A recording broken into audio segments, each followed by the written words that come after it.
What's up, everyone? Welcome back to the TLZ podcast, where we sit down with elite athletes and professionals to break down the journey, the mindset, and what it really takes to compete at the highest level. As we always say here, when you train your mind, you change your game. Before we get started, if you enjoyed today's episode, make sure you hit that like button and the subscribe button down below. It truly helps the channel grow. Also, don't forget to follow us on our socials at the TLZ podcast to stay up to date on upcoming guests and highlights. Now let's get into today's episode.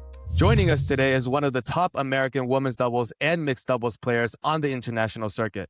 She's represented the United States on some of the biggest stages in badminton, earning 2 silver medals at the 2023 Pan Am Games, multiple Pan Am Championships medals, 6 U.S. national titles, and 9 International Challenge and Series titles. She has also represented Team USA at the 2024 Paris Olympics for both events, marking a major milestone in her career.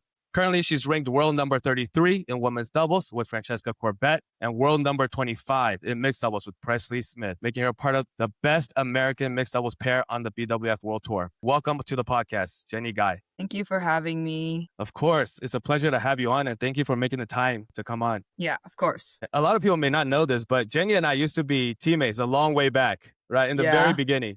Yeah. Your mom was one of my first coaches, and she taught me all my foundational skills. So we go a long way back. Yeah, for sure. So I've known Jennie and her whole family, and yeah, it's just been a long journey, right? Isn't it crazy how fast time passes by? Yeah, I feel like everyone always says it, and it sounds really cliche. It's like the blink of an eye, and somehow 15, 20 years have passed by, and we're here right now. It's kind of crazy. Yeah, definitely. But, talking about the beginning, right, of this journey, how did you start playing badminton?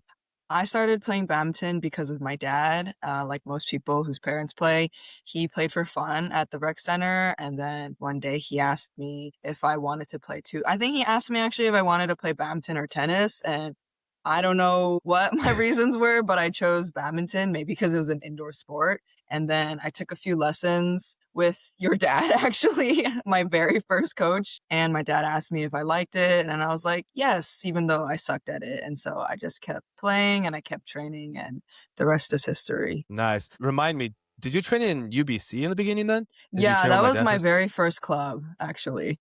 Oh, okay. And then you came to Z. Yeah. Oh, I didn't know that. I thought you came to Z first, in the beginning. That was your first club. No, I started off with your dad with some private lessons, I think, and then I went to Z after shortly. I see. But, throughout this whole journey, right, in the beginning, you were probably just starting out playing for fun, something that your dad suggested. And by the way, your dad's passion for badminton is really big too, right? Because he's still umpiring at these junior tournaments. I see him all the time. Yeah. But throughout this journey, when did you realize you wanted to pursue the sport seriously? It was when I was older, so definitely in high school. I think when I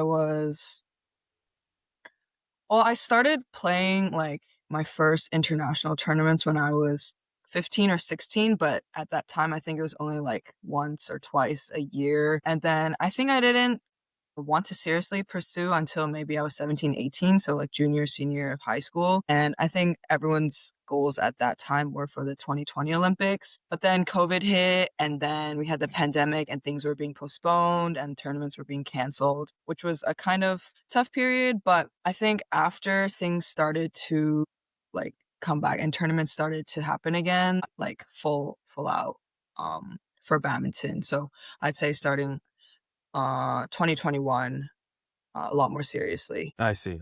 And during COVID, were you able to train? Yeah, so actually COVID in a way helped me a lot for badminton, because I started college in 2019, and then I didn't get to finish my freshman year before the pandemic hit.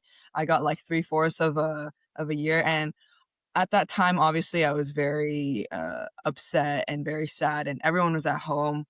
But after a few months, training started again. But during my freshman year, I wasn't training as much as I should have, because it was kind of hard to commute back and forth by myself. And also, I don't think I had the discipline and motivation at that time, because I was joining new clubs, meeting new people, and it was a really fun experience. But being at home, it kind of forced me. I had nothing else to do. And when training started again, I was okay, I was going to go. But then we got a new coach, and then I started training every day, and then I started training a lot more seriously. And then by the time school like went hybrid and opened up fully again, my main priority was badminton. So it helped me a lot to figure out what I wanted to do with badminton in school because I'd say I was kind of at a crossroads when I started college. I see. I see. Does that mean you took a gap year immediately when college opened up? No, I continued to take classes and also train and compete. So I think fall of 2021 is when classes were hybrid, which actually helped with the traveling and the competing because I didn't have to like go to all my classes in person and I could take online classes for like half of my classes.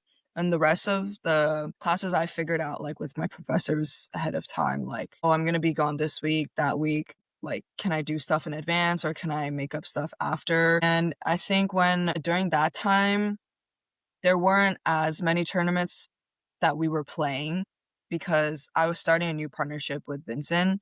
So we were Right. kind of just playing the Pan Am circuit and we were playing a few tournaments here and there. And we were also both still in school. So I think not our main priority, but our like balanced priority was to like complete our courses and while also Right. being able to compete in a few tournaments and most importantly, like being able to train. Right. Right. What did you major in college? I majored in nutrition. Oh, that's interesting. That actually Yeah. goes really well with, being an athlete, right? Did Yeah. you did you become like your own nutritionist? Not yet. So after I graduated with my bachelor's, I just went full-time badminton, like traveling, competing for the 2024 Olympics. And then last year, I started an online master's in nutrition because I feel like there's still a lot more information that I need to learn and to build off of. But because I'm still competing and training a lot, the progress is going pretty slow. So I'm still not at the point of being a registered dietitian, but I am learning a lot of things that I think are helping me personally.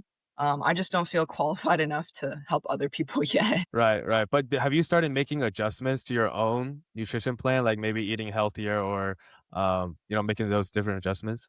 Not too much because I think I'm more aware of what I am intaking, especially as an athlete.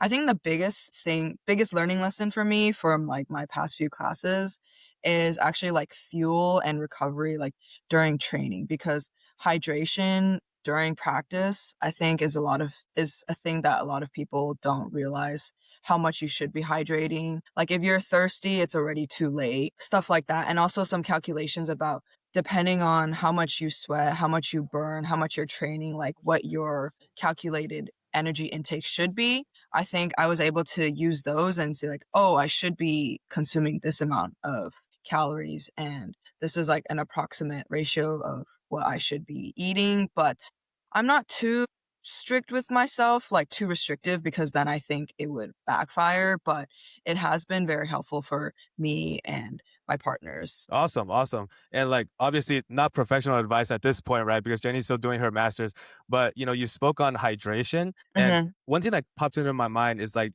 during training, sometimes we don't want to drink water during whatever drill we're doing, right? Just to Mhm. force ourselves to be in that uncomfortable situation. Is that still Yeah. something that like players should be doing? I think overall it's not the best for your body, especially during like these intense sessions of training where you're sweating a lot and you're burning a lot. Your body definitely needs water and electrolytes. But I think for like short periods of like maybe like this one game or this full match where you're taking like short breaks or you're simulating how it is in an actual tournament, I think those are okay for practice. But like for drills and stuff, I think people and athletes should still be hydrating between drills like consistently. Yeah, definitely. I think just being an athlete in general, sometimes you're doing things differently than, normal Yeah. people and you're trying to push the limit on a lot of things. And, Yeah. we speak on uh, the years of training that you've been doing, right? What do you think has been your biggest obstacle that you had to face? The biggest obstacle that I've had to face, I think when I started college, like what I said before, kind of going in, like I knew I didn't want to stop badminton because a lot of players like they quit badminton after they go to college. I knew I didn't want to stop badminton, but when college actually started and I was in my freshman year, I wasn't taking the actions to support like my behavior or what I said I wanted to do. I said I wanted to keep playing and training, but I wasn't putting in the work and the effort, and it was kind of showing in the tournaments that I was playing. And so I think like I remember during winter break of my first year, so it's about like 3-4 months in, like I kind of had like, I had to do like a deep reflection of like what I really wanted and like how much effort, like, and my parents were very supportive of whether I continued to do badminton or not do badminton. They're like, it's your choice, but whatever you do,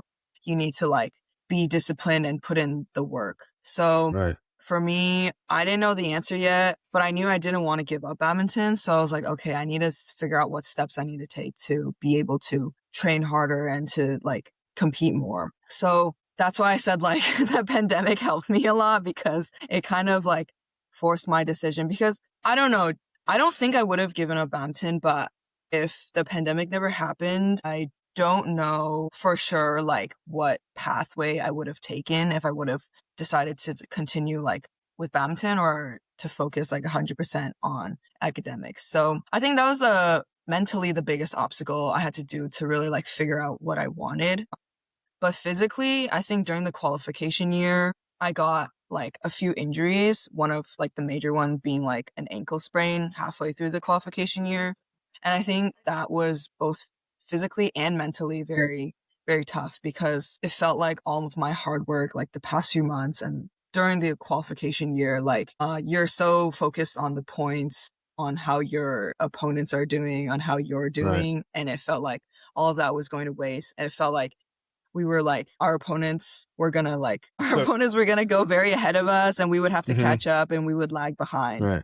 So I think I pushed myself to like go back to training and competing a little bit earlier than I should have. But also at the same time, I feel like sports is sports. Like you said, like athletes sometimes push themselves to the limits of more than what normal people would do. So yeah, I think those two things. Yeah, definitely. And is your ankle sprain already, healed, or is it still bothering you? So actually, after we qualified for the Olympics in April of 2024, we played the Frisco Open in May, and I ended up injuring it again during that tournament. But I think it was inevitable because I didn't treat it and rest it properly enough during the qualification year. And I think that was a sacrifice I was willing to take to ensure that, we could keep going, keep playing. But I'm not surprised that the second one happened, because also, especially with ankle sprains, like once you injure it once, like the chances increase exponentially of injuring it again. Right. So after that, the second time, I let it rest more and recover, because I was worried about the Olympics that were coming up in like 2 months. And I was like, oh my God. But it ended up being okay. And then I focused on training for the Olympics first. And then after that finished, I did a lot more rehab and physical therapy for it. So it's okay. It's a lot better right now. That's great. That's good to hear. But yeah, I mean, injuries are the worst thing to happen to athletes, right? And definitely, I think it's like something that a lot of athletes can relate to as an obstacle. And, over the years, right, going back to your training, you've developed a lot in the US, but did you ever get a chance to train abroad? I did. I first trained abroad when I was still playing singles back in 2019. I went to BTY in Thailand to train for a summer. And then a few years later, Vincent and I, and also Josh, we actually went back to BTY, but this time for doubles and mixed in 2022 summer, I think. 2022 summer. And this is when we were playing a lot more tournaments over the summer too. So we would train for a few weeks. We would go out to compete like 2 to 3 tournaments, come back. And I think having the quantity of players they have and also the quality, it helped us a lot, because that was something we couldn't really get at home. And then I think we did one more training at BTY in January of 2023. And then after the qualification year started, there was not really much time to be training anywhere. Those sessions helped us, I think, like to prepare for the qualification race, like to get as much sparring as we could. And then after I started playing with Presley, he trains with Hermes, his partner, in Taiwan a lot. So when we started playing together, I went to Taiwan a few times to train.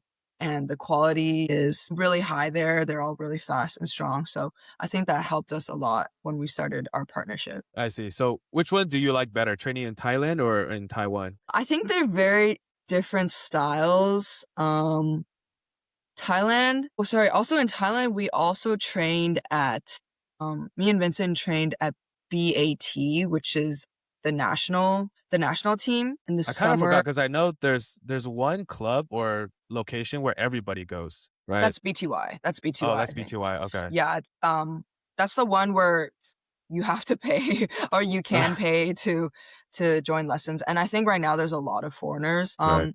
We did get to train at BAT for I think 2 weeks in the summer of 2023. Which was really nice. And that was with like right now Jane and Tidal. What are their names? Janicha and Opsong. They trained there at BAT. And then right before the Olympics, like in the summer, we got invited by the SCG coach, so Dechapol's coach, to train with them for a few weeks. So Vincent and I went there, and that was a really cool experience because we got to train with Dechapol and Sapsari and Wow. also like Supisara and them. So I think I have a lot of training experiences in Thailand, and they were all really fun. Everyone was really nice, and the training was also really good. But yeah, I can't choose, but they were both Right. they were both really good. Okay, but based on like the environment wise, like Mhm. the country, the food, the memories that you have, which one would you prefer? I'll choose Thailand just because I've trained so Wow. many times with I there. can't wait for Presley to listen to this part. Personally No, offended. don't listen. But I'm sure both of them were good experiences, and Yeah, obviously Taiwan is more like I feel like close to home. You're more familiar with the food and everything like that. yeah. That's great, you know. But over the years, you have made a lot of adjustments to your training, right? Whether it's training abroad or the club you're training at or the coach you're training with, and Mhm, also you made a lot of different changes, I'm sure, to your mindset, right? How mhm. you approach the game. So if you could speak to your younger self now, what would you tell her to help her save time and progress faster? How young are we talking? I guess like let's say like right after COVID and you just started taking badminton like really seriously. I think I would say, like, I'd say don't give up. Like, don't give up training. Like, work harder every day, but also have that confidence that we are at the same level as top players and we can be. Because I think the biggest thing for me, like, throughout these past few years has really been not figuring out, has really been like working on my self esteem and my confidence because coming from such a small team, like we have very few players that are playing tournaments and we're all really individual. So I think sometimes stepping on court already feels like the other teams or like the opponents we're playing, they have like big teams, they have Right. coaches, they have physios, they have managers. So it already feels like a big disadvantage when we do step on court. And I think for me, personally, I would kind of get affected sometimes, or I would get in my own head, whether like with imposter syndrome, like, do I belong here? Am I even good? Like, what am Mm, I doing? But I think, especially in the past like 2 years, like, I think we've showed that we do belong at the top stage. And it's an active effort to have to like keep up that confidence every day. Like, I don't think it comes as naturally as maybe someone from like another country might, but I would tell myself that because I think that helps a lot with performance and results. definitely, that would be great advice. And I think Presley also touched on this point as well. Like it's more about breakthrough games. There's like especially for players in the Pan Am region, right? Mhm. They need to experience that one or two breakthrough game where they beat like a really strong pair or they advance very far into a tournament that's Yeah. like maybe a Super 500 or whatever. Mhm. And that kind of breakthrough really gives you that boost of confidence that tells you like, hey, I belong on this stage, even though I'm from the US or Canada or Brazil or wherever it may be, right? Which tournament or which game was your breakthrough game? I think 2 recent ones.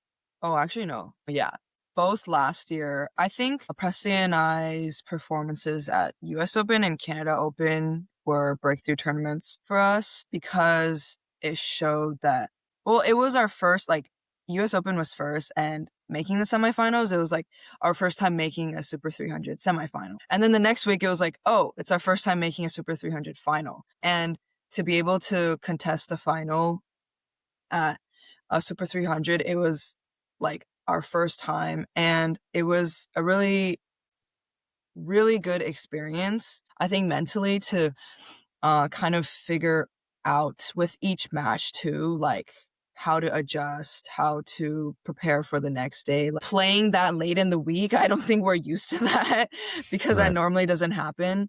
So I think that was a very good experience for us. And then in doubles, Frankie and I made the semifinals at the Australian Open, which was a Super 500. And the energy and excitement there was also very good because now this was one level higher, Super 500. This was also the first time. And we had been playing for shorter than me and Presley had been playing for. The reason why Presley and I made quarters at Malaysia Open Super 1000, which was also really good. But I do think that the performances in US and Canada were a little bit better for like confidence overall because kind of like simulating like how to reach the final or how to reach the semifinal, how to reach the later rounds. Yeah. Hopefully being able to take that like one step further till like Super 500s, Super 750s, like also the same thing. It was really good to reach the quarterfinals, I think, but I'm always hungry to reach more like semifinals, finals.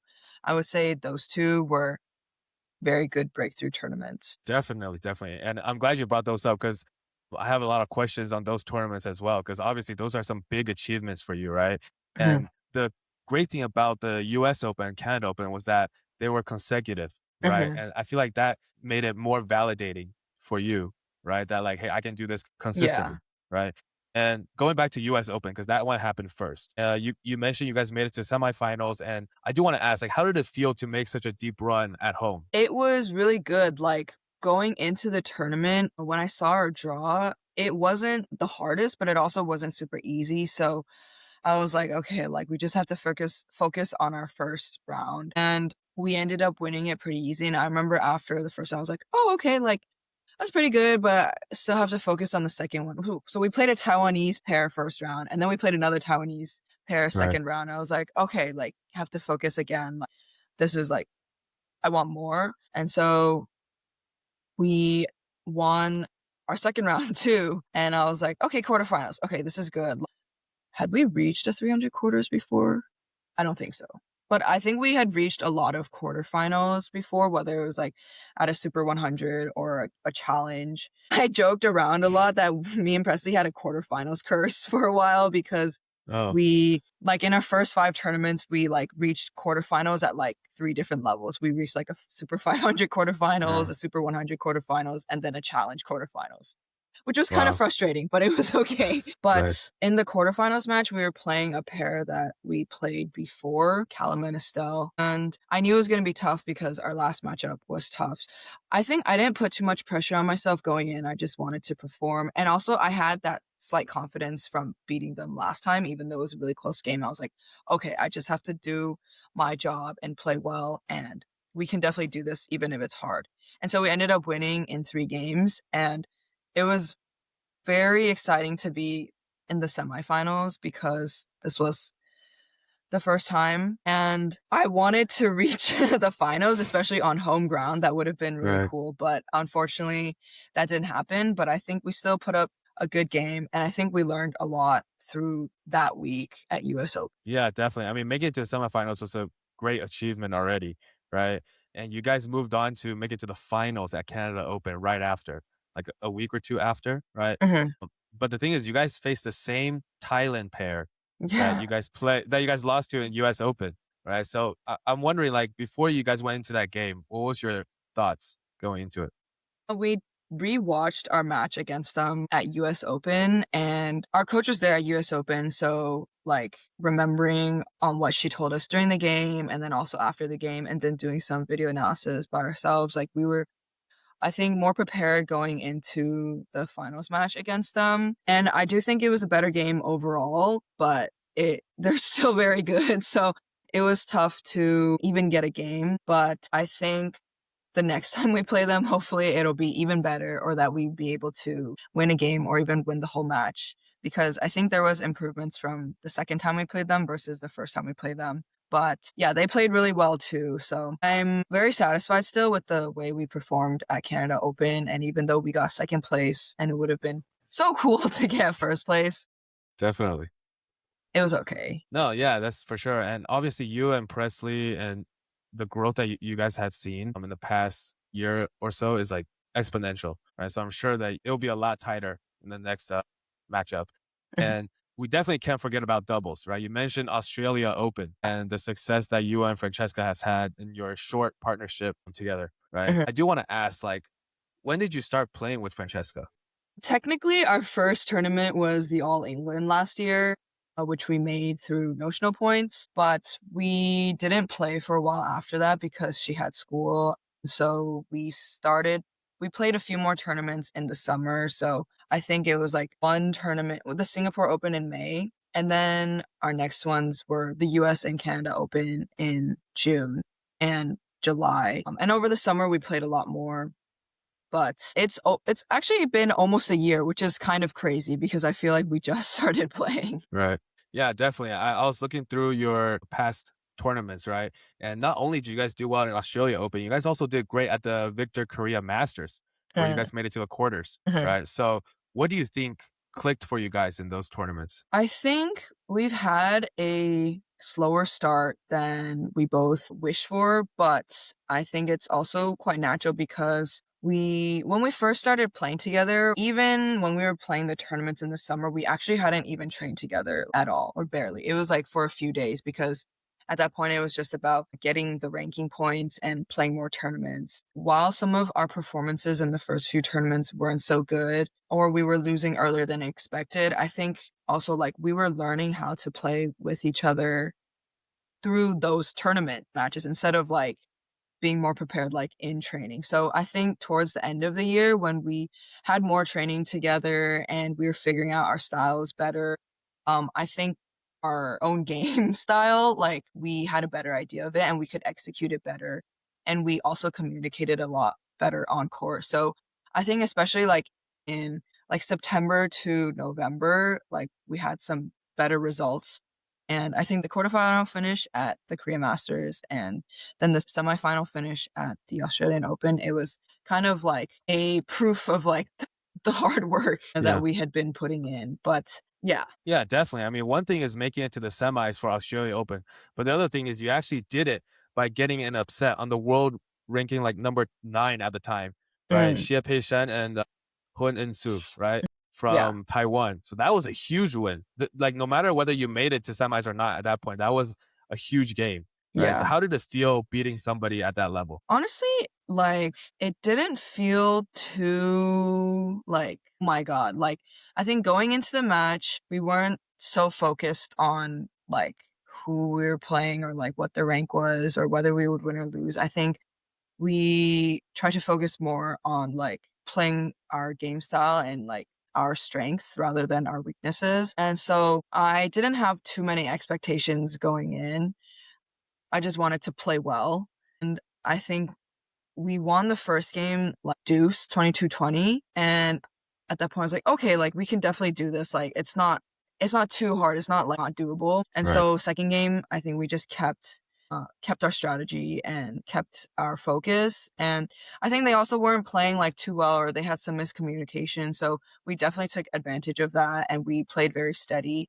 And after we won, like it didn't feel too much of an upset, even though I know on paper it was, because also I Mm. think I was very confident in our ability to win. So it was quite natural for me. And I was like, okay, like this was kind of, I'm not too surprised because I think this was also something I expected, but it was definitely a good win, like mentally too, to be able to kind of finish off the match. Yeah, definitely. I mean, that speaks to the confidence that we were talking about before, right? Having that Mhm, level of confidence to know that you can go up against somebody like that and be able to win, that's already one step in the door of like becoming the next level, right? mhm.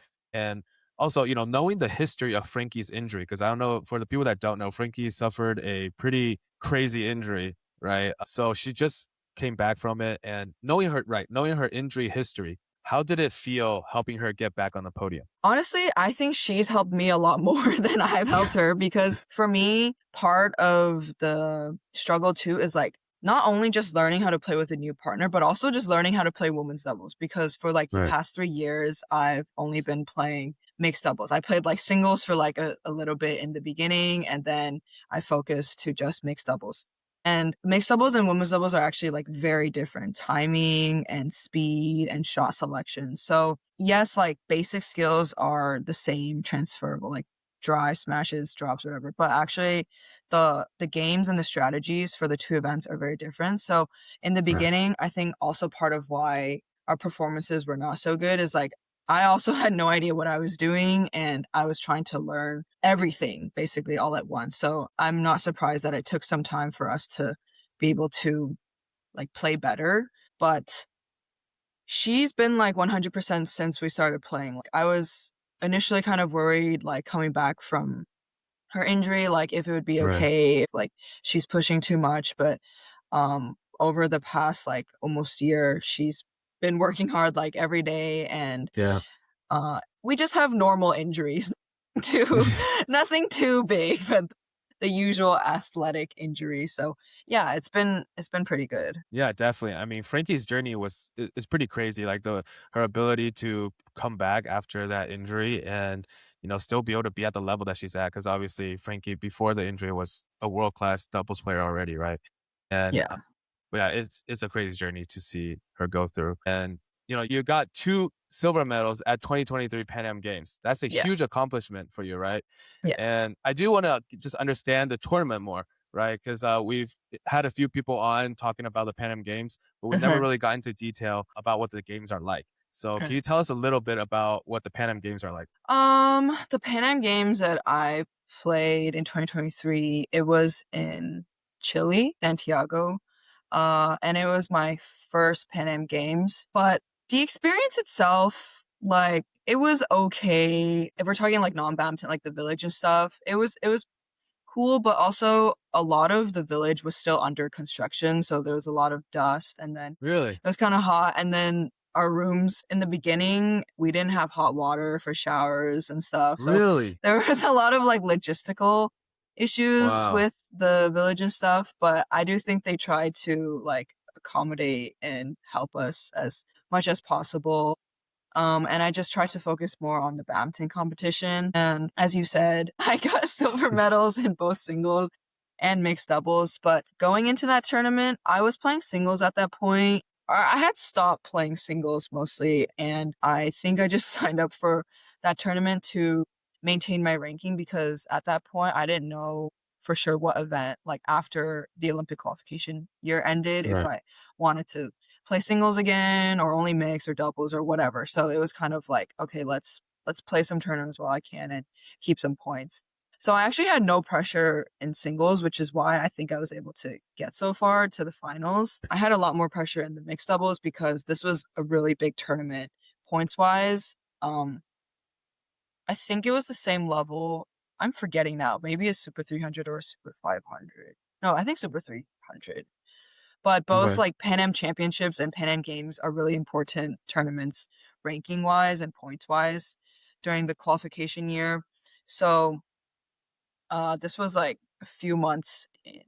No, this is more than halfway through the qualification year already. So I think we really wanted to win, and we had a hard semifinals match, Vincent and I, against Brazil, but we Yeah. managed to pull through and to win it. And I think that was a big confidence booster. And like, okay, like our mental is strong right now. Like we can do it because we had lost them before. So going into the finals, I think for me at least, I really wanted to win it because not just points wise, but also to get that title and to also kind of prove to myself and also just everyone else that like we are capable and we are strong, we are good. And to me, it was Right. like I really wanted like the Pan Am Games champion and title because if I can't even get that, like how can I be top in the world? That was kind of my mindset. But I don't know. I think it was a little bit too much pressure. Mm, actually, it's kind of blurry now, but Been too long. yeah, I remember third game, like we were leading a lot in interval, and then they came back after interval with like a string of points, like a lot of points, maybe like 7 to 8 points. And then it was like kind of close. And then they actually got the lead at match. I think it was 2016. And then we came back to 1920 Oof. Or 19 all. I forget if they had 1916 or 2016, but there was 19 all. And then we either lost 1 or 2 points. So we lost the third game 2019. And I think that was very devastating. But also, I think it's because I put like too much pressure on myself. And I think Vincent Right. also, that like we wanted it too badly. So it was a little bit of a depressing end to Pan Am Games. Like, I don't look back on it too fondly. Like, if you look at the podium pictures, I was crying. But I also think it was a really good learning experience because, Right. I mean, you learn the most from when you lose, and also like the tough losses, the tough experiences. It did kind of suck to not be able to get the title, because also at this point, actually, even now, I don't have any Pan Am championship titles. Right. Like the individual championships or the games. Like the closest I've gotten was both like during the qualification year, the Pan Am Games 2023 and then the Pan Am Championships 2024. They were both Second, runner-up right? finishes, Yeah. silver. So to me, it's kind of like, I don't know what the phrase is. It's kind of like a thorn in my side. Like, oh, like I have all these results, but I'm missing out on just like these things. Right. Also, I think at this point, like I'm trying to focus a lot more on like the world stage, the international circuit, and how to get better. So I also think I don't need to put too much pressure on myself to be able to like get these titles. Like if it happens, it'll happen. Like I just need to Right. play my game and not be like, oh, I have to win this to prove something. Like, no, I just need to play my game and do well, and whatever the results are, like it's okay. But yeah, going back to Pan Am Games, like overall, it was an okay experience. It wasn't my favorite, I'll say, getting 2 silver medals, but I see. it was okay. I see. No, I feel like every athlete has those losses where, it just hurts, right? And it sounds like the Pan Am Games was one of those for you. Yeah. But that prompts me to ask, like, which loss has been the most devastating for you? Like the one that hurts the most? If we're talking about the one, like, honestly, I think that loss at Pan Am really? Games was probably the most devastating, because also I think right now, like, I don't have so much pressure. Like a lot of these, like starting new partnerships in both mixed and women's doubles. Right. And also we are doing well. But it's not like a qualification year yet. It's not that stressful. I think it's an entirely different experience to go through the qualification year, the stress of like everything. And it's a whole year, like not just like 1 month or one trials. So there's like a lot of up and downs. And I think I had so much more pressure and thoughts and feelings and stuff going on that loss, even if it objectively wasn't as bad of a loss as like maybe some of these like bigger tournaments or like closer matches, like emotionally I think it felt a lot more worse, and like it was kind of hard to come back from it for a little bit, but like time always helps, and we just had to focus on the next tournaments. And yeah, I think that was one of the most devastating. I think to be that close too, and also when you have a lead and then you lose it, I think it also, there's a lot of like, what if I didn't do this? What if I did that? Like, how come I couldn't adjust? Or how could they get like 8 straight points without me getting like a single point? Like, what did I do wrong? Like, do I suck? Like, there's a lot of, I think, confidence and self-esteem issues that also went on after that match too. Whereas like right now, I think my basic confidence level is a lot higher, and it's more so like strategy stuff to like fix and technical stuff. But yeah, that was a tough loss. I can hear it in your voice. And, the great thing is, hey, 2027 Pan Am Games are coming up, right? And you're with Presley now and Francesca. And so far, you guys are doing great, right? So I think a redemption tour might be coming up for that tournament, right? And I think we should definitely have a follow-up right before that, next year. And I think that'll be really cool. But, you talk about that being in the middle of the qualifications year, right? For the 2024 Paris Olympics, which is, I think, the biggest achievement so far for your career, right? Making it to that tournament. But I do want to hear from your perspective, because we've talked to Josh, right? He's talked about the opening ceremony. How was the opening ceremony for you? It was very fun. It was really cool to be able to see all these like famous people. And then I think the concept of the opening ceremony was very unique. And it was also pretty nice to be able to be on a boat with like everyone, because also it was easier to like ask for pictures and talk to people because they couldn't go anywhere.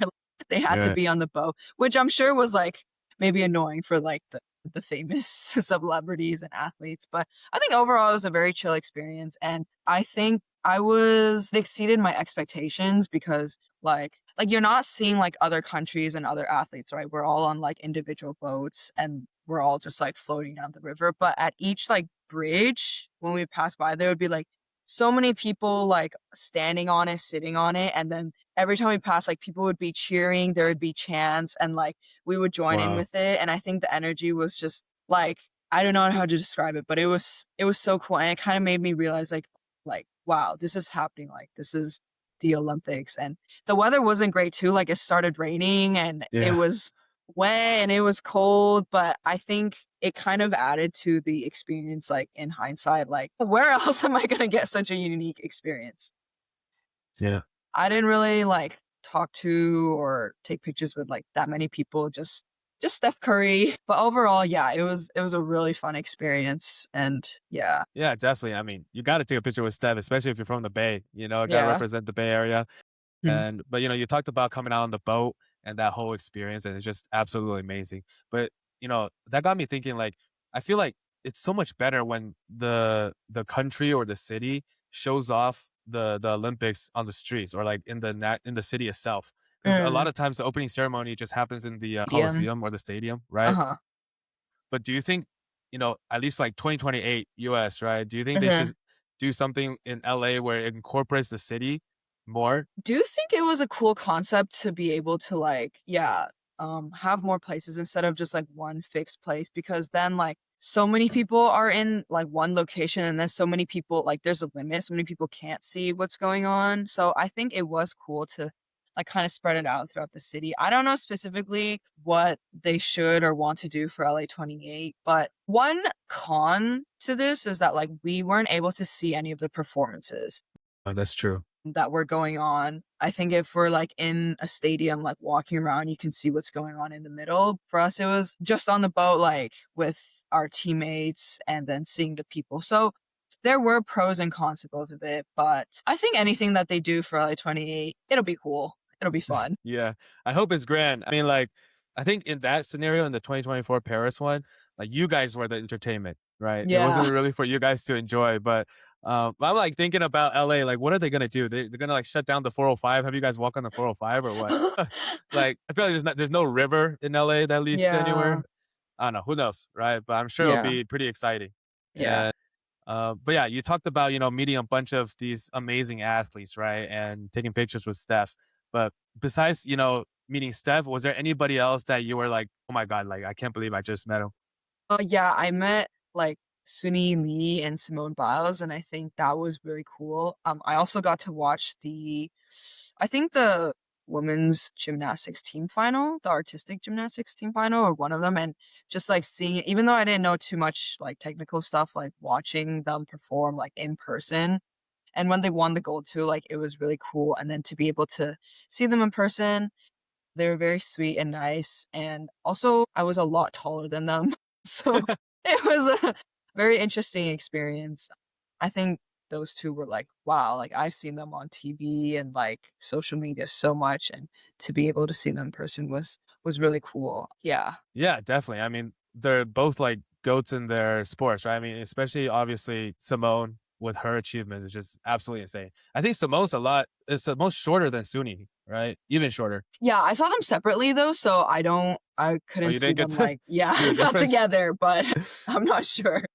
Yeah, but you're very tall. You're like what, 180, above 180 centimeter, no? Or No, like what's, maybe 176, 177. 176. Yeah. Got it, got it. That's still relatively pretty tall.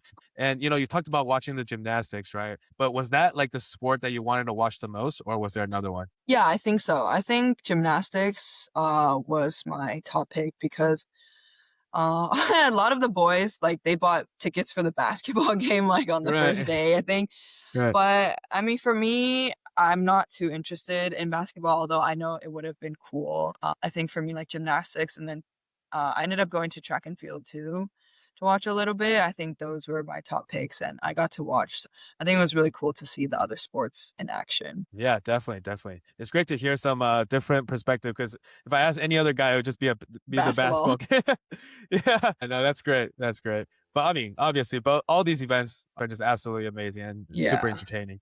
And did you know going into the Olympics that Vincent would soon retire afterwards? Yeah, we had a few talks like before. I don't think it was decided yet for sure, but we had been talking about like what we're gonna do after, what our plans are, like if we want to keep playing, what events we want to keep playing. Because he did say like if he did keep playing, he would probably just choose one event because like physically it was like kind of tiring. And I was like, okay, yeah, like anything's okay. Like I think I knew I wanted to keep playing, but I didn't know what event yet. And also if I wasn't playing mixed with Vincent, like who I would be playing with or would I be playing doubles or singles. There were certainties and there were also uncertainties going into the Olympics, but I don't think it was that big of an issue. Like I think it was good communication like on both of our parts and we were both aware of what the other person was maybe planning on doing or maybe not and we were going to like follow up after. So I think going into Olympics and at the Olympics we just focused fully on our matches which were good. Yeah, I mean, overall, it's a crazy experience, and like, shout out to Vincent because he's definitely one of the OGs of U.S. badminton, and Mhm. he's enjoying a retired life now, right? And I can't get off the Olympic topic without mentioning the chocolate muffins, because we didn't get too deep into it with Josh. Did you try those muffins? How were they? Were they actually like just really really good? I did try them. They were good, but I think because all the other food was so bad that the Really? chocolate muffin, yeah, it was kind of surprising, but most of the food was like either bland, actually not either. It was like bland or like it was cooked okay, but most of the stuff I think could have used more seasoning and it just wasn't like that enjoyable of an experience to eat. And I think the good consistent parts were like the pastries or like the fruits, like a lot of the non-savory The things. So fruits, I the think things that that's were not partly, cooked, the things that yeah, were not. Ah, exactly. I think that's partly why the chocolate muffin got so much hype, and it also was really good, but it was also a lot. It was a really big chocolate muffin, and it was kind of hard for me to finish one by myself. Like I had to share with like the twins or something. But yeah, it was good. It was good, but not I guess my what not my favorite. I guess when we were talking to Josh, it's either he has bad taste buds or he was being politically correct because he said the food was pretty good. Really? Yeah, I don't know how much like it was okay, but I definitely went out to eat a lot more than I think if the food had been like really good. I think it was more so for I mean, I can understand like they have to cater to so many different athletes and body right, right. types and like the more generic it is, the easier it is for people to like customize their own food. Yeah. But I think like at least one section with like some better tasting food could have been okay. But it's okay. I'm not complaining too much. No, yeah. I mean, you go for the experience, right? But Yeah. yeah, that's really nice. And you mentioned you went out in Paris to eat, right, a lot. And so, what was your favorite food that you got? I went out to eat with my parents a few times. I think we got Asian food once, but I think like they were all pretty good. We didn't go to like any like super fancy place or whatever. We just kind of went to like local places. And one of like the French little restaurants we went to on the side was pretty good. And also I think just the atmosphere and the vibes of like being at the Olympics like with my parents, it also helped a lot. And yeah, all the food was pretty good outside. I don't think there's a specific one that I would choose. Nice, nice. I mean, the local places are usually the best, right? Yeah. And I know your parents personally, so I know how amazing they are and nice they are. How emotional was it for them to see you coming out on the boat and this whole Olympic experience? My mom is very emotional, so I think she cried when I qualified for the Olympics. And then I don't know if she cried at the Olympics, but I wouldn't be surprised if she did. I think my dad was obviously also very happy because he also doesn't travel too much, so he got to go to Paris, and I think he was enjoying a lot of like the pastries and the breads and the food and the wine. And he was with my mom, and they were. It was kind of nice that they also got to explore other places like museums and like touristy places, like when I was busy too. But yeah, I think they were definitely very happy I think probably the happiest went like right after qualification, like the last tournament. Right. And then I think the rest was just like very uh very very natural. Yeah. Yeah. No, that's great. That's great. I'm sure they're super proud of everything that you've been able to accomplish, right? And it's great that they can have their little date time, right? At Paris, most romantic place on earth, right? Yeah. Yeah, that's really sweet. And, talking about romantic and love, right?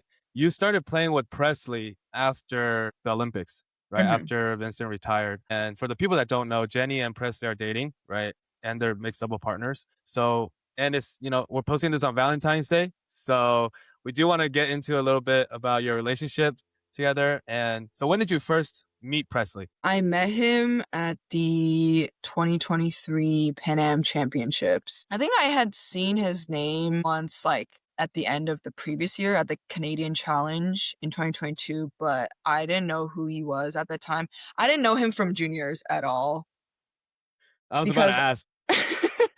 I think we were at a lot of the same tournaments, but Yeah. he's younger by 2 years. And also like I was playing up and I stopped playing, I think, when he was improving a lot more and getting better. So we never met in juniors. And then the first time we like officially met and talked was at 2023 Pan Am Championships. And it's kind of cringe and cliche, but it like I think we hit it off immediately. Like I didn't really talk to him until like the second to last day. But then the last 2 days we just pretty much like hung out and talked nonstop all day. We kept in touch after, and then the rest is history. Oh, so you guys started dating in 2023. Yeah. Oh, so throughout this like Olympics and everything, you guys were already dating. Yeah. So he helped me a lot, like emotionally when I was stressed out, when I was tired. And also we played a lot of the same tournaments too. So it was also nice to have someone else to like train with, like Josh and Vincent and I, because like now 4 people or 5 people, it's easier to train too. So I think he helped me a lot, not only just emotionally, but also like literally like physically too. Right, right. I forgot his timeline, but was he back in the US already by 2023? No, I think he started coming back to the US more after we started playing together, but I'd say it's more so like last year, more 2025, 2024/2025. I see, I see. So do you Yeah. think he made that move primarily because you guys were dating? What he told me was that, he loved playing with the Team USA people. But I feel like there's another ulterior motive. I think also after we started playing together, like if we were not playing together and then he like came back, like I think so. But it's also like we were playing together and like all our tournaments and schedules are mostly the same. Maybe a few here and there are different, like with doubles and whatever. But he definitely started coming to the US to train more because I also train in LA now. And in the beginning, we would go like back and forth between like LA and Taiwan and then also all of our competitions. But I hope partly it's because of me and partly also because I think he has a lot more friends in the US too. And in Taiwan, like the training is really good and really strong, but there's less social. And also, I think the language barrier makes it harder for him. And also me when I was there to like fully kind of immerse yourself with the athletes. So I think he also has a lot more fun when he's in the US for multiple reasons. Multiple reasons. The biggest one being Jenny, I feel like. Yeah, well, we'll have Presley confirm that one day. But going back to the beginning of your guys' relationship, right? You talked about, meeting him in the Pan Am Championships in 2023. What did you guys do for your first date? Our first date, Like first official date, not like first official date, I yeah. think it was like a month and a half later, and it was at Taipei Open in 2023. And I think it was a very basic, like we just went to a night market and we like walked around and we ate some food and we played some games, but it was really fun. And also at that point, I hadn't seen him like after Pan Am's, I didn't see him for like almost 2 months Wow. because we had like different tournament schedules at that point and he wasn't really playing the same ones. So it was kind of like, it's not too long like now, but like looking back, I think it was a really long time because in the moment it felt like it because like I like just met him for like 2 days and then like it was like I remember so cringe, like we're counting down the days, like Right. 70 days or something until but yeah, the first day it was It was very fun. It was very chill, and I think it's kind of like a good summary of what our relationship is like too. It's like pretty chill, pretty fun, not too much stress. Thing. Stress. No, that's what you want. That's what you want. And you know, I've been in a long distance relationship before too, so I know what it's like. Yeah. But like you guys had a time difference because he was in Taiwan, right? Yeah. So how did you guys even talk? Long distance was definitely hard, and also the differences were also really hard. It was kind of weird timings, like when it was like really not super late for me, but when I was going to bed, like we would be able to talk for like 30 minutes to an hour, or sometimes like in the morning when I woke up and it was like his nighttime. It was kind of just finding like little snippets that we could be able to talk for a little bit, and then kind of just updating throughout the day when the other person was asleep. And I think that that's kind of how we got through that like month and a half. And then we had a lot of tournaments in Asia over the summer, so that made it a lot better. Even if like he wasn't at some of the tournaments, the time zone was already a lot better, so it was easier. And then there were similar tournaments, and then we had like US Open, Canada Open, all that stuff. So it was Right. it was hard, but I think it was like pretty manageable. You guys still got to see each other like quite often, like through the tournaments. Yeah, because there were every few just months. so many tournaments. There was like a tournament every single week. So Yeah. we, besides the first initial like long period, we saw each other pretty often. Right.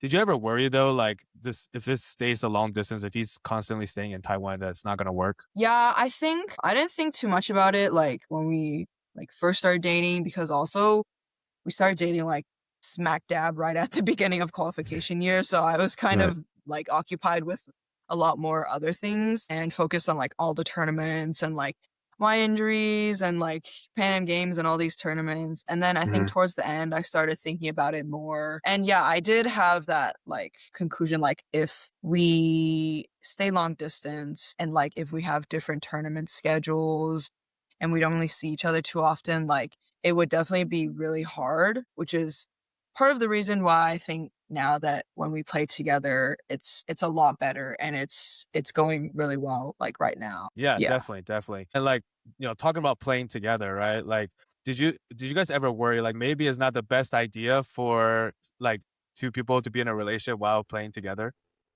Because When we were there's bound to talking be about it, conflict, right? yeah, like when we first started like discussing it, I know a lot of people around us were like worried or like, oh, like you guys are dating and then like this is supposed to be like a commitment for like 2028. Like what if Right. you break up before then, or what if you fight, or like it's very common, I guess, for like couples to argue and then like you don't want it to affect badminton on court, but like what if it does, and all these things. And I think those are all very valid concerns because it does happen to a lot of people. But also for me, like even before we started playing together, I was like very adamant that like it would be okay. Like I felt that like even if we did have like a conflict or an argument, like I felt that we would be able to communicate and figure it out and not let it affect our on-court performances, because I think we both have badminton as a very high priority. And so like it was like in hindsight, it was, I don't know, it was, I wouldn't say naive, but like we hadn't been dating for like,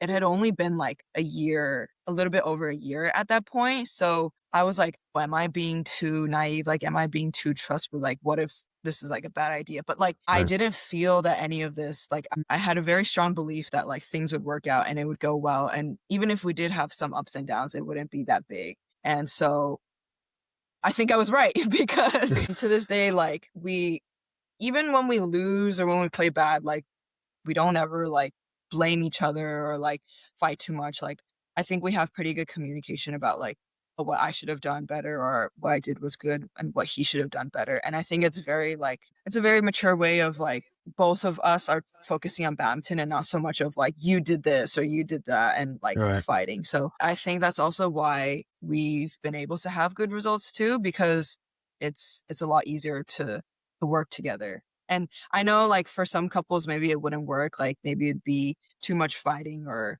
like if you're too close, it's not good. But for me, I think it definitely helps me a lot. Yeah, for sure. I mean, I think it speaks to the communication that you guys have, right? Because without that, I think it's very difficult.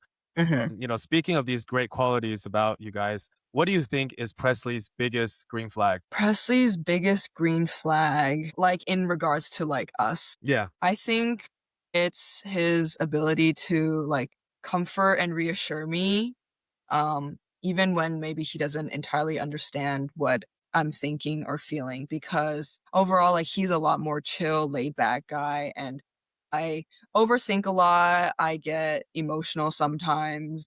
I get like affected pretty easily by like things. And even if maybe he doesn't quite understand why, or he wouldn't feel the same way, like, he's never made me feel like lame or like too emotional, or like never made me feel bad about feeling the way I do feel. And he's always like comforted me and like tried to understand. So I think having that emotional safety is a big thing for me. And I think it's one of the biggest green flags. Damn, my guy killing it out here.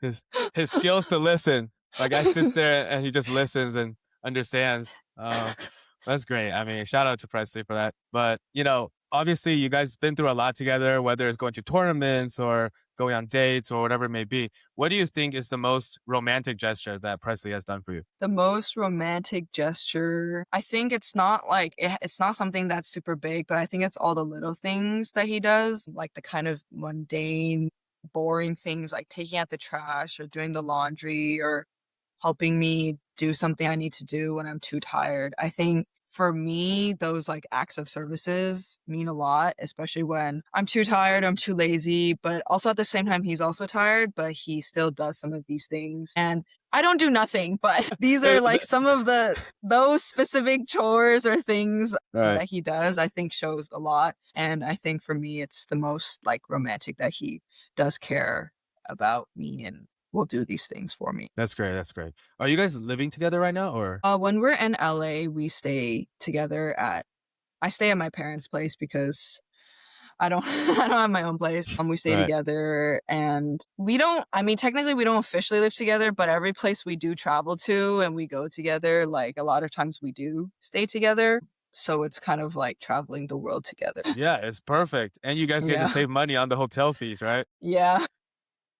Damn, damn. That's great. That's great. I mean, do you guys always like, is there like a ritual that you guys do every country you guys go to, like maybe like a date every single time or things like that? No, I think most of the time we're too tired from traveling, and we're also usually focused on the tournament and like our upcoming matches. So we don't, I think our relationship is sometimes put on the back burner for the sake of badminton, which is okay with me because I do get to spend a lot of time with him anyways, and it's just become like less frequent. But I think for the sake of our sport and our careers for now, like, it's okay. Like, it's something we're both willing to do. Yeah, definitely. And I think, badminton brought you two together in the first place, right?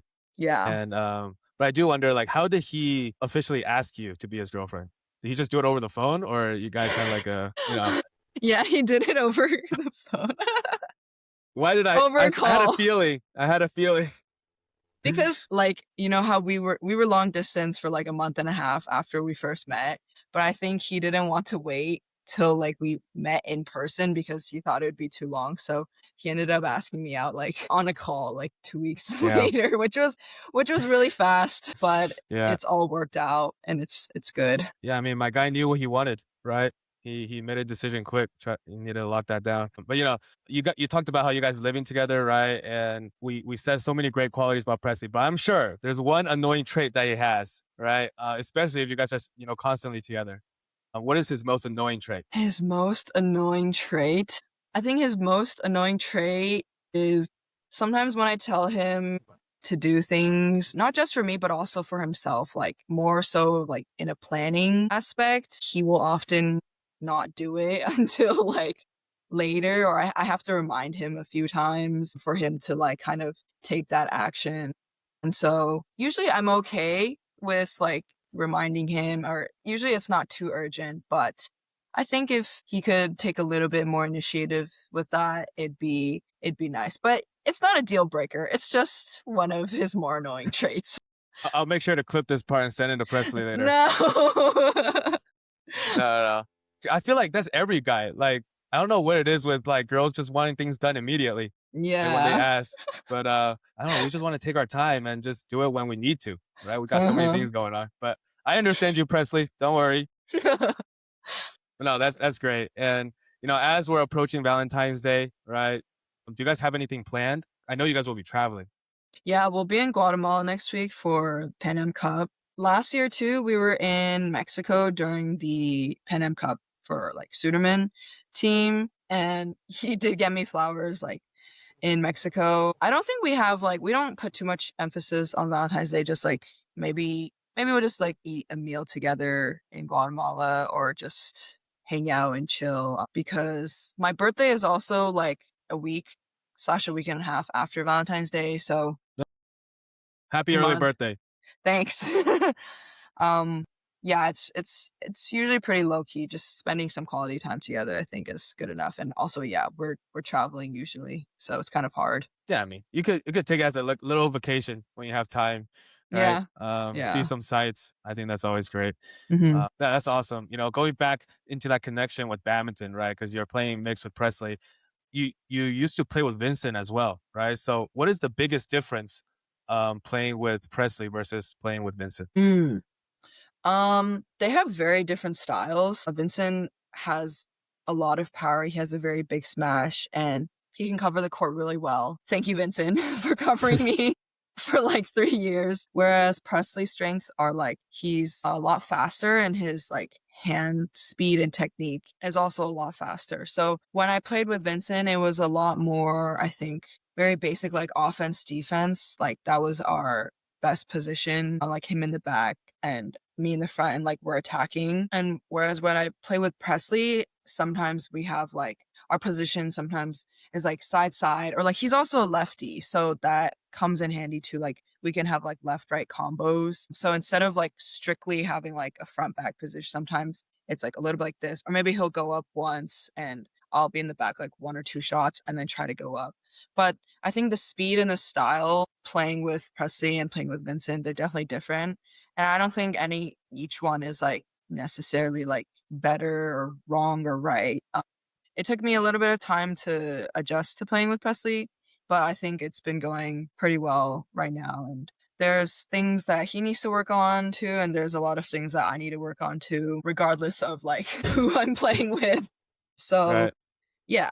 Right. That's great. I do want to ask though, if you like this current Jennie right now were to play with Presley and Vincent and they go up against each other, who would win? Vincent in his prime, of course, and then Yeah. Presley in his prime, which is right now, basically. That's a good question. I actually don't know. I feel like I would want to see that match. Like I think it'd be a very close match because I If think you it had to pick depends. one, Oh, if I had to pick one. yeah. Because not ironically, but like some of me and Presley's hardest matches that like we haven't been able to play well or whatever is against like someone with a really strong smash. But I do think that if we were able to neutralize it or maybe play strategy that didn't give so much like offense to Vincent, then like we could figure out ways to win points. But I'm getting so technical now. Oh my god, I don't know. You got to give an answer. Just you don't need an explanation, just an answer. I'll say me and Presley. Okay. For a second, I thought you were gonna say Vincent because of the big smash, the attack in the back. Yeah, no explanations. It's okay, Vincent. They're in a relationship. Don't feel too bad about it. That's what it is. That's what it is. All right, great, great. No, I think there's no wrong answer there. I think they're both just amazing players, and they both complement you really well, right? Especially after you start getting used to playing with them. But yeah, definitely different players and really great fits. But yeah, moving forward, you're now in LA now, right? You used to be in the Bay for the longest time. Do you like it more here in LA or do you like it more in the Bay Area? Ooh. When I first moved to LA, like I really missed the Bay a lot, and there were so many things that I complained about LA. Like the food is good and stuff, but like there's so many trucks on the road. There's always so much traffic. I Yeah. also am not a big fan of the geography. Like in the Bay, I think I had a really good location too in Fremont where like I rarely needed to drive more than like 15 minutes to get to somewhere. And I could always take local or highway. And it was such a foreign concept for me to when I first got here to drive like minimum 20 minutes, like sometimes up to like 20 30 minutes is something short. minutes. 20 minutes is short. Exactly. That's how privileged I was in the Bay because like 15 minutes was like long for me in the Bay because everything like that I needed, my clubs were always really close, like 10 minutes away. Like there was so much food and activity within. Like I didn't really go to like even if I did go to a different city, like to meet up with a friend or something, like 20 minutes, like, yeah, that would be a long trek Pretty for far. me. Like, Yeah. yeah. And then I got here and I was like, oh, without traffic, it's like 25 minutes. I was like, okay. Yeah. And like, it took some time to get kind of used to it. And I'm still not the biggest fan of it, but I'm definitely a lot more used to it. And I don't know. I visited the Bay for adult nationals recently, but Right. it was like a year and a half. Like I didn't go back at all after I moved. Really? Not even once? Yeah, not even once because I didn't really have a reason to. Like my parents also moved down with me and I was also really busy with like training and competing. So I never got to go back. And at this point, I don't know, like I feel like in between where it's like I'm not like completely like the Bay anymore, but also like I'm still kind of like adjusting to like LA and I feel like I'm neither like one for sure, but Right. like I think LA is pretty good too. And I think my parents are pretty happy here too. And if they retire here, then I will probably also stay here for more, but I Mhm. think it'll take me another like few years maybe to like see how I feel about both places for sure. I see. I mean, does your parents like LA? Because usually, like the older people, like they like the Bay Area more because it's quieter, it's Mm. more spacious. We found I think a really good house in a good neighborhood where it is like spacious house. It's a one-story house, which is good for like when they age. And it's also next to really close to like a big, it's not a national park, sorry, just like a big park with like, there's like lakes and there's Oh fishing and wow. there's like a lot of trees and hiking places. And our neighborhood is really quiet. So I think they're a big fan of that because when we lived in the Bay, it was like in a community, like those townhouses, single family apartments. And I think when I was younger, it was really good because it's also in a good school district, but it Hmm. is our place right now is a lot quieter than it was in the Bay. So I think they enjoyed it a lot too, and they're getting used to it. Nice, nice. Did you guys have to sell the old place and then to when We're you moved? renting out the old place right now because, as my mom says, like if we sell it, there's no way we're getting it back in Yeah, this yeah. I was thinking. economy. So Yeah. we're keeping it because I think also in the future, I don't know for sure yet if I want to like live in the Bay for a bit or stay in Mm. LA. So just in case. Yeah, I mean, like eventually when you and Presley have kids, like Bay Area becomes a really good option, and Yeah. especially that house because I think you went to Irvington. Yeah, I did. So Yeah, did so that Ricky. house is yeah, yeah. But you So didn't, right? that You went to Washington? no, no, no. I went to actually I went to Horner. I don't know if you know Oh, yeah. Horner Oh, Middle School for 1 year, for 1 year. But then I transferred back to Union City's school. So I went to oh, James Logan in the end. Yeah, nice. yeah. Which is not that bad. I think James Logan is better, honestly, than like obviously like academic wise, probably not as strong as Irvington, but like overall, like I think what's the point of being so stressed all the time for these Yeah, kids? that's Like true. Irvington, Mission. Yeah, Mission. We weren't even as bad Yeah. as Mission, I think. Yeah, I think Irvington is like a Second. more fun version of Mission. Mission. Mission is Yeah. really like, yeah, Mission's really stressed and like, Yeah. yeah, it's pretty bad. But yeah, I think it would be that townhouse, right? You mentioned it's a townhome. We So, had a single family, but there was like a mixture of different houses in that uh, community. yeah, I mean, I can't imagine the value of that house Yeah. over the years. That thing must be going crazy. Yeah. Like, Gotta I keep don't know. it. Yeah, people who are not familiar with the Bay Area prices, like real estate prices, it's insane, Yeah. especially for a good school district like Irvington. Okay. Yeah, that's really good. Yeah, moving forward, I want to talk a little bit more about just the U.S. badminton in general, like the bigger picture of the sport in the country. What do you think U.S. juniors nowadays need more of to succeed on the international level? I think I see a lot more juniors or like fresh out of juniors playing more international tournaments, like international junior tournaments or senior tournaments. And I think it's really good because I think starting early to like get that experience since our system in the US, like the transition from juniors to seniors is like non-existent Right. compared to Yeah. other countries. I think it's really good for them to be going out and playing and getting more experience. I think the main thing for people obviously is to have like the passion and the motivation for the sport because like for all of us athletes, like if we don't have that, what is the point of playing? Like there's no benefit for us. So having that. And also second, I think being very realistic of like what obstacles you have and from like a planning perspective, like choosing tournaments and kind of planning out not just like months, but like years. Like if you're still finishing high school, if you're going into college, how you're going to take your classes, where you're going to take your classes, where you're going to Right. train, how often you're going to play tournaments, like all of these things. I think logistically, it's obviously important to have the passion, but if you don't have a plan of like how to go after your dreams and what it takes, also financially, it's very hard. Like, so kind of being aware of all of these things and being able to have a plan. It doesn't have to be, like set in stone, but like at least a general plan of what you're going to do. I think that helps a lot with the progress too, because it's not like we have a national team and like government support where it's like, okay, like we don't have to worry about anything. We just go to tournaments and play. Like, actually, you Right. have to worry about everything by yourself: flights, hotels, tournaments, even practice schedules, all this stuff. So for American junior athletes, I would say that's the most important thing. Yeah, for sure. I think what you mentioned is very important, like the planning. 'Cause I think a lot of people don't really do that too much. It's Hmm. more of going with the flow. Something happens, right? And they happen to Hmm. pursue this because they like it. And I think the planning is very important because I think with good planning, it can be a lot more efficient, I would say, Yeah, yeah. on the international stage. So yeah, I definitely agree with that. And you've been in the U.S. system since the very beginning, since you were a child, right? Like a kid.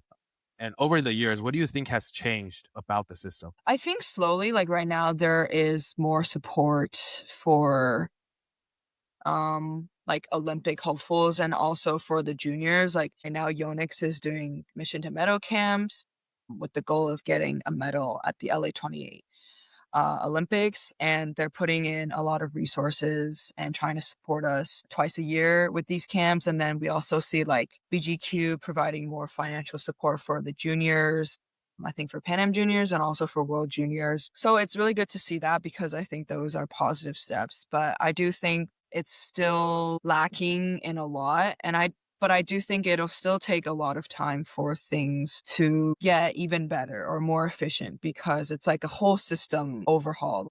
Our association, we've had a lot of issues with over the past years, like financially, like staff wise, the decertification, all of these things, I think which hasn't helped. And I don't have like specific solutions for like what should happen, but I think having more athletes advocating for what they need and what would help them to people like who are in positions of power, like on the board or our athlete representatives. I think slowly, hopefully over the next few years, I don't think, I mean, 2028 is literally in 2 years. So that's not a lot of Yeah. time for things to change. But hopefully with the momentum we build, I think part of like the Yonex mission to medal camp is like making history, but also like building off of that after 2028. More awareness, more support, hopefully, and for 2032 and like just in the future for the future generations, hopefully things could be a lot better. Yeah, for sure, for sure. I think there's definitely a little more support, I would say, compared to before,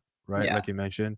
And you talked about the Mission to Medal campaign, right? What is that campaign specifically? So the goal of the Mission to Medal camp is to get an Olympic medal at the LA 28 games. And so right now we have the camps twice a year and it started last year. So the camps are usually before the Pan Am Cups in February and then right before the World Championships. So they're kind of like preparation camps for these tournaments, but also just in general for all of the tournaments that we have throughout the year. And it's the closest thing to a national team that we have right now where all the top players are training together and we have like a doubles coach and a singles coach and we are bringing in like foreign sparring players so that we can have that high level, high quality sparring that usually we lack in the US. And it's just like 9, 10 days of very intense training, a lot of learning. And I think it's a really good idea and it's very helpful. So yeah, that's kind of what it's about. Great, great. I think it's very helpful for the US players to open their eyes, right? Have the opportunity. But besides the two training sessions for that Yonex helps put together, is there anything else that they do for the campaign? No, besides the two camps right now, like besides just providing us with like the all of our equipment and like sponsorship stuff, there's like not much else right now going on besides the camps, Got which it. yeah, I think already take a lot of like time and effort to plan them. So yeah. Got it, got it. I see. Yeah, that I think it's already a great opportunity really, just even 2 times a year to be able to experience that. But besides the mission to medal, right? What does like a player of your caliber, right, Jennie? Because I think a lot of junior players and even parents, like they don't really understand the financial side when it comes to these brand sponsorships. So for a player of your level, what does the benefits look like for you when it comes to like a sponsorship from Yonex? Just to give everybody an idea, so people like if they're thinking about their child going into the adult stage, what can they expect if they reach to like a top level that you're at already, right? Because you're already top 30. Right now, the only sponsorship I have is with Yonex, and they provide like all of the equipment that I use, from apparel to rackets to shoes to bags. And there is, I think, it's taken some time, but as you get better results and you get better ranking, there's a lot more opportunities for financial sponsorships too. And also, like, something that's helped me personally, like in the last year, like with better results, there's also like tournament prize money too. The more you like win first rounds or second rounds, like the more money you get too. And I think last year was the first year that I've like not been negative from playing tournaments. It's the first year that I've been like in the positives just from like the results and the sponsorships. But it has taken like a long time, I think a few years, to reach this point. So it definitely is an investment. And I'd say like I'm really lucky and privileged to be able to have such supportive parents who are also in like good financial condition to be able to support me. And I know many people might not be as lucky, or maybe there's also a lot of families that are in similar situations. But I think just being aware that like for sure the first few years, like maybe it'll be 2 years, maybe it'll be 4 years, but it's definitely an investment and you're not going to see much like return from it short-term wise. I think it's a long-term thing. So yeah. Yeah, definitely. I mean, that's like the thing that comes with being a professional badminton player, right, in the US. And I do wonder, like you mentioned, you were able to stay positive last year, right? Is that based on like everything you earned from tournaments and the brand sponsorship, like no money from like parents, and you were able to stay positive? Yeah, that was from all of the tournament and brand sponsorships. Oh, wow. That's awesome. That's Yeah. really great then. Yeah. That's a big milestone to reach, right? Like, especially for like a US player, right? That's amazing. That's amazing. Congratulations on that. And, but yeah, great. Let's get into some fun questions now as we wrap up this episode. Okay. I don't know if is Presley available right now. What's he doing? I think so. Let me ask him. It's chill. I think right now it's chill. Hey, Presley, how you doing? What's up? Good. How are you? Good, good. I promise we didn't say anything bad about you this whole time. Yeah, that's good. I trust you guys. Make that judgment after I send over a clip later. I'm just kidding. You're good. You're good. All right, guys, let's get into some fun questions now. Okay. I have this little fun segment planned for you guys. Get to know your relationship a little more as we're approaching Valentine's Day. All right. So these questions all have something to do with your relationship. Okay. And you guys are each gonna DM me the answer. All right. And we're gonna see if you guys get the same answer. Okay. Are you guys ready? Okay. Yep. All right, let's do it. First question. Which tournament was most memorable for both of you? Let's see. The answers are coming in. Make sure you guys can't see each other's answer, okay? And we got the privacy screens. I feel like maybe somebody wrote a year wrong, but okay. Presley said Canada Open 2025. I meant 2025. I meant 2025. Sorry. Okay. We'll let that one go. That one's a win. That one's matching. Nice. Why was it memorable? Because of the results or what? Yeah, I think because of the results, reaching the finals. I see. Yeah. Great. All right, next question. Which country was your favorite to go to together?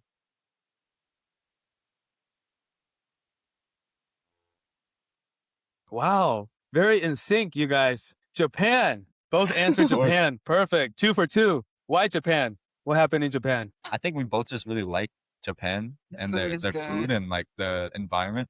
And it's just really nice. Like we can walk around and it's like really pretty outside. And it's a really chill vibe. And we really enjoy it whenever we go. Wow, great. For a second, I thought you guys were going to say Taiwan. Just because you guys go so much, right? It gets boring after a while? Yeah. But we don't play, or I don't know if you're saying tournaments specifically, but we don't actually like play too much in Taiwan besides training. Yeah. We haven't played any tournaments actually at all. Right. But it's like a second home for Presley at this point. So yeah. So it's just like going home. It's not that fun. All right. Great. Awesome. 2 for 2. All right. Here we go. Next question. Which restaurant do you go to when you're home? The go-to restaurant in LA.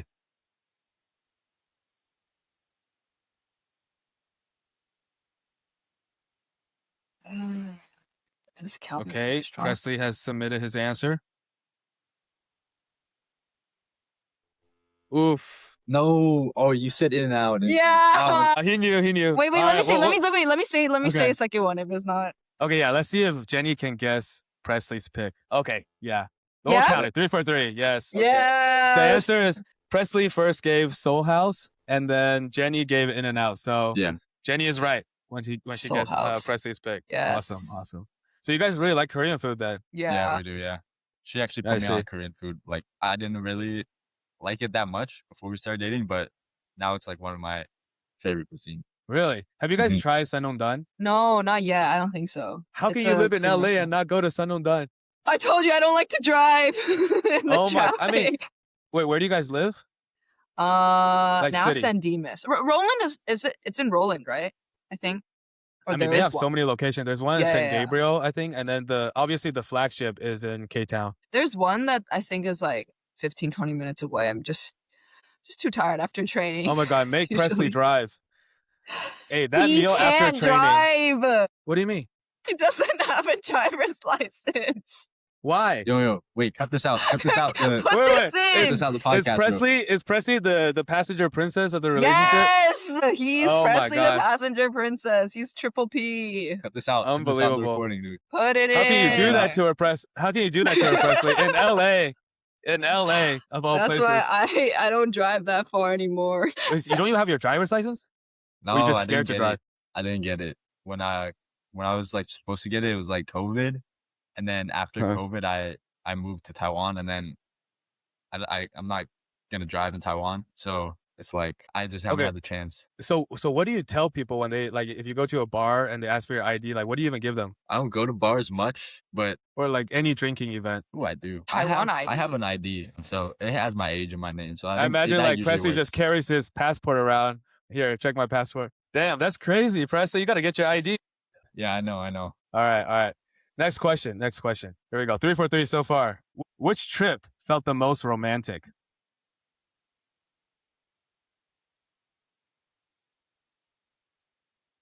Like to a different country? To a different country or whatever it may be. Like if you guys went on a trip separately from a tournament or whatever it is. Come on, Presley. What did you do that was romantic?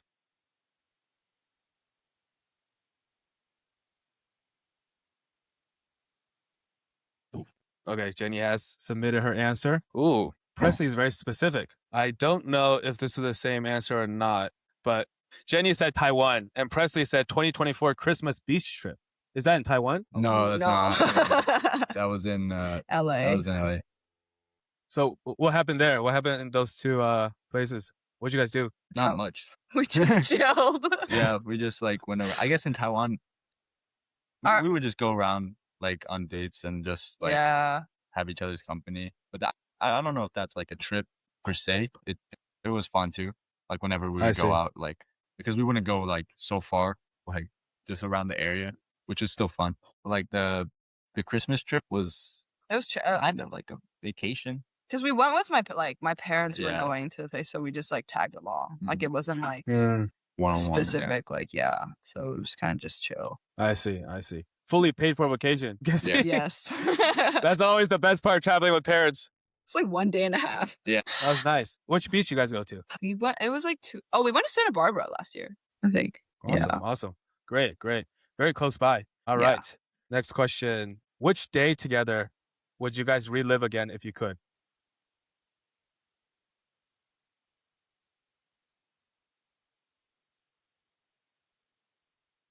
Okay, here we go. Presley said first date in Taiwan, and Jennie said the last day of Pan Am's 2023. I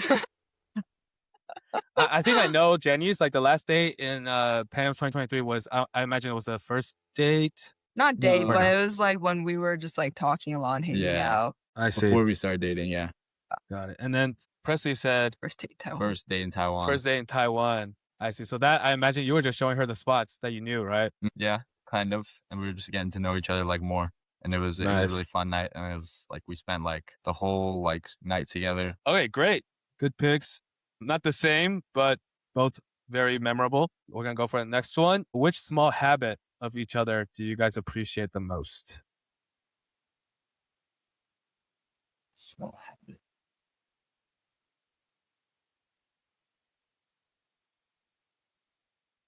Jennie immediately has an answer in mind. Presley's taking a long time. I do stuff for you. I do stuff. The passenger princess is taking a long time. Yeah, I drive. Yeah, that's my answer. Oh yeah, Presley came in with. Oh, we're still waiting on Jennie's. But we won't have the same one, right? Yes. Yeah, we won't have the same one. This one doesn't have to be the same. Jennie said, getting my stuff ready in the morning when I'm tired and sleepy. Very nice. Very caring from Presley, the passenger princess. Mm-hmm. And then from Presley, obviously, Jennie's driving. Because shout out to the driver. Hey, Jennie, I can relate to you. Driving is very tiring. Facts. It's okay. It's okay, but sometimes I'd like a break, but it's okay. You should change his title from Overlook Junior to Passenger Princess. Passenger Princess. Nah, I won't do Presley that dirty. Yeah, come on. Is this a roast session? What's going on? Not good for the algorithm either, but I think that's the main concern. No, I wouldn't do that to him. All right, great. Next question. Which memory do you guys have together that always makes you guys laugh? This is hard. Yeah, I'm blinking. Me too. It's okay, take your time. Jennie has submitted her answer. We'll wait for Presley's answer. Huh. What was so funny about that, Presley? Okay, let's do Jennie's first. Any moment when Presley does something goofy and silly. And then Presley's answer is our first time seeing each other after Jamaica. Did you guys get a tan or something? No, just... Oh. Well, obviously it's making Jennie laugh. Yeah, so see? It's the right. So it's right. Yeah, it's right. Okay? He was in the room, and then like I opened the door, I saw him, and then I closed the door. Why? Why you close the door on him? I was nervous because it was the first time we were seeing each other, like after like a month and a half after like the long distance, and then like we only saw each other like 2 days before, like at Pan Am's. It was like 2 days, and then it was weird seeing him. So then I shut. That's so. So then what happened? Did you open it back up? Yeah, I did. And then Presley's like, "What was that?" Yeah. Very confused. Sorry. Very confused, Presley. Great. Awesome. All right, we're on to the last question. And this one doesn't have to be the same answer, okay? This one's about the right answer. All right, here we go. Right. Who said I love you first?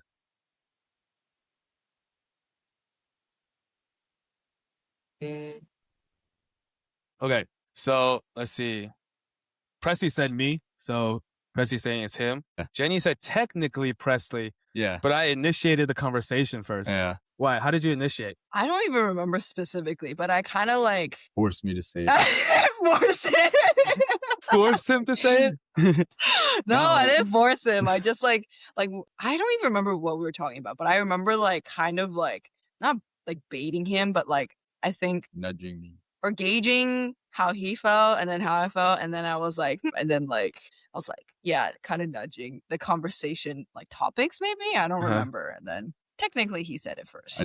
I said it right. But Presley, I see. But Presley did it willingly, right, Presley? Yeah. There's a point in time where we both wanted to say it before, but I got too nervous and then I didn't. But then I did it after. So it all worked out. How long was this after the like officially dating? 3 months. There was a period of time. I mean, 3 months is a good amount. Yeah. Presley, the passenger princess, took his time with the... we can't let Presley leave without getting one more in. Add that in the title somewhere. Presley is highly regretting coming on today. But no, thank you guys so much for coming on and giving us this good time learning about you guys. And obviously, thank you, Jennie, for coming on, giving us this time. I know it's super busy. But both of you guys will be playing at the Pan Am Cup that's coming up, right? Let's give a little prediction for how you guys will do. I think the women's team will win. We've got a strong lineup. Awesome. Confident. How about you, Presley? Give us a little insight. I think the men's team has the best chance they have for a while to beat Canada. And then I just want us to play our best. Win or lose, just want to like show our level. Awesome. Honestly, just have a good time. Awesome. No, that's great. And I imagine the biggest competitor would be Team Canada, right?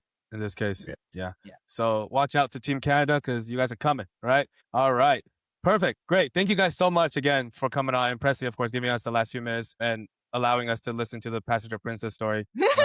Very nice. I'm sure everybody will really enjoy listening to it. But yeah, thank you guys. Thank you guys so much for coming on. I really appreciate it. Thank you for hosting. For sure. But yeah, that is the end of the podcast for today. If you guys enjoyed today's episode, make sure you click that like button and the subscribe button down below. Show us support for that channel. And also make sure to follow us on our socials at the TLZ Podcast to stay up to date on all of the upcoming guests and highlights. But yeah, thank you guys so much for watching, and we'll see you guys next time. All right. Bye-bye.